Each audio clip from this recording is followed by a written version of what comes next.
सब लोग की सोच। दरबार की कार्यवाही चल रही थी। सभी दरबारी एक ऐसे प्रश्न पर विचार कर रहे थे जो राजकाज चलाने की दृष्टि से बेहद अहम न था। सभी एक एक करके अपनी राय दे रहे थे।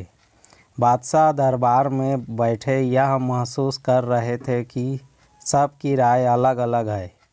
उन्हें आश्चर्य हुआ कि सभी एक जैसे क्यों नहीं सोचते।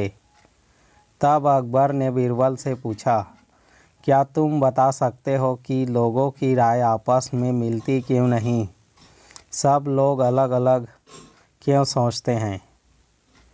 हमेशा ऐसा नहीं होता बादशाह सलामत।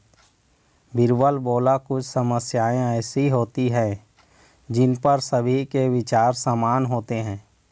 इसके बाद कुछ और काम निपटा कर दरबार की कार्यवाही समाप्त हो गई। सभी अपने अपने घरों को लौट गए चले। उसी शाम जब बीरबल और अकबर बाग में टहल रहे थे तो बादशाह ने फिर वही राग छेड़ दिया और बीरबल से बहस करने लगे। तब बीरबल बाग के ही एक कोने की ओर इस उंगली से संकेत करता हुआ बोला, वहाँ उस पेड़ के नीचे एक कुआं है, वहाँ चलिए। मैं कोशिश करता हूँ कि आपको समझा सकूँ कि जब कोई समस्या जनता से जुड़ी हो तो सभी एक जैसे ही सोचते हैं। मेरे कहने का मतलब यह है कि बहुत सी ऐसी बातें हैं जिनको लेकर लोगों के विचार एक जैसे होते हैं। अकबर ने कुछ देर कुएं की ओर घूरा, फिर बोले, लेकिन मैं कुछ समझा नहीं। तुम्हारे समझाने का ढंग कुछ अजीब सा है।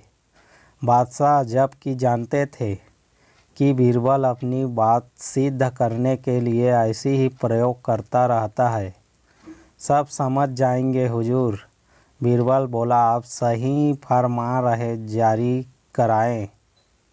नगर के हर घर से एक लोटा दूध लाकर बाग के में स्थित इस कुएं में डाला जाए। दिन पूर्णमासी का होगा।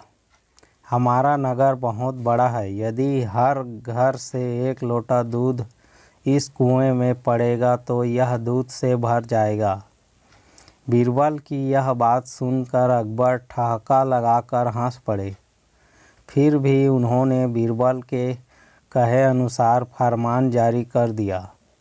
शहर भर में मुनियादी करवा दी गई कि आने वाली पूर्णमासी के दिन हर घर से एक लोटा दूध लाकर शाही बाग के कुएं में डाला जाए।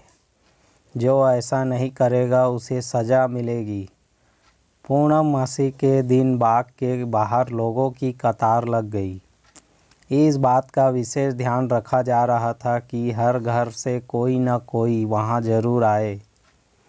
सभी के हाथों में भरे हुए पात्र बर्तन दिखाई दे रहे थे।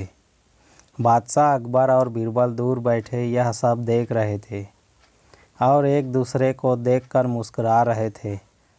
सांझा ढलने से पहले कुएं में दूध डालने का काम पूरा हो गया। हर घर से दूध लाकर कुएं में डाला गया था। जब सभी वहां से चले गए तो अकबर व बीरबल ने कुएं के निकट जाकर अंदर झांका। कुआं मुंडेर तक भरा हुआ था, लेकिन यह देखकर अकबर को बेहद हैरानी हुई कि कुएं में दूध नहीं, पानी भरा हुआ था। दूध का तो कहीं नामो निशान तक न था। हैरानी भरी निगाहों से अकबर ने बीरबल की ओर देखते हुए पूछा, ऐसा क्यों हुआ? शाही फरमान तो कुएं में दूध डालने का जारी हुआ था। यह पानी कहाँ से आया? लोगों ने दूध क्यों नहीं डाला? बीरबल एक जोरदार ठहाका लगाता हुआ बोला, यही तो मैं सिद्ध करना चाहता था हुजूर।